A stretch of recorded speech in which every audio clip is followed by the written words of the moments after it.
जय गुरु समस्त तुम सका उठी लुगा चेंज कर मुँह हाथ धोई ठाकुर इष्टपति कर सारे घर द्वार ओळाओଳି सरलापर ये शिलटा को धोई देछु कहीं मो जेजेमा कहते सकाल शिल धोवा कथा तो जहाँ से गुरुजन लोक कही मैंने मुझे केते टाइम है धोई के मझे मझे ना भूली जाऊँगी तो गाधा पदा सारी मुझे सब अगणटा धोई दिए भोरू तो गा सारापर पूजा कले पूजा कर सारापर भोग भी सेमती अंगूर लगे देती जो दिन जोटा भोग रोज रोचे सरलापर पलैस रोषे करें तो आज अच्छे फुलकोबी आलू तरकारी तो चलो देखिए फुलकोबी तरकारी केमी सहित पनीर पकेबी पनीर जोटा मुझे घरे कर काली जोटा पनीर करी से पनीर घर रखी देते नड़िया रस सका ना भोर उठिले गोटे माइंड फ्रेश मुझे फिल आगुरी जमी प्रे टाइम उठुली तो किसी कम हो पार बहुत डेरी होता तो सका उठी सब कम छिड़े पिला पाठ साठ पढ़ी पटे कफी पीके रोषे कर पलि तो प्रथम फुल गोटे छानेबी तार आड़ छानेबी जेहेतु आम पिज रसुण नहीं तो प्याज रस सॉरी कौन तार ना हूँ बारंबार अदा जीरा लंका टमाटो गोटे ग्राइंडिंग करदेली फुल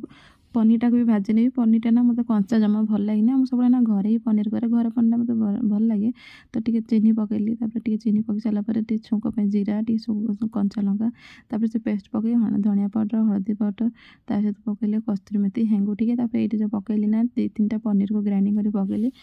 से पकईले ना तार ग्रेवीटा ना एकदम थिक तार ना एकदम यूनिक गोटे फ्लेवर आसे काजू बटा पकाते चारू मुग थे ना पनीर बटा पक्षी देखिए केते बढ़िया लगे खायाक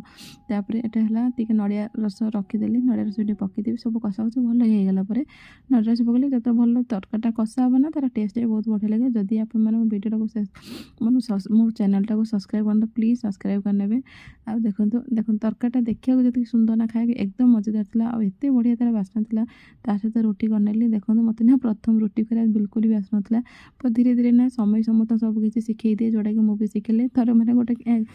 थर मुझे परोटा कर बसती मत 5-10 मिनट लगे गोटे परोटा बेलिया पर भी देखुना एत स्पीड हाथ हो जाए फटाफट फटाफट कर दूसरी तो मोर रोषेईटा आपमती लगे जब भल लगे तो please like follow share subscribe करके जी रही बाय बाय आपण मैंने भल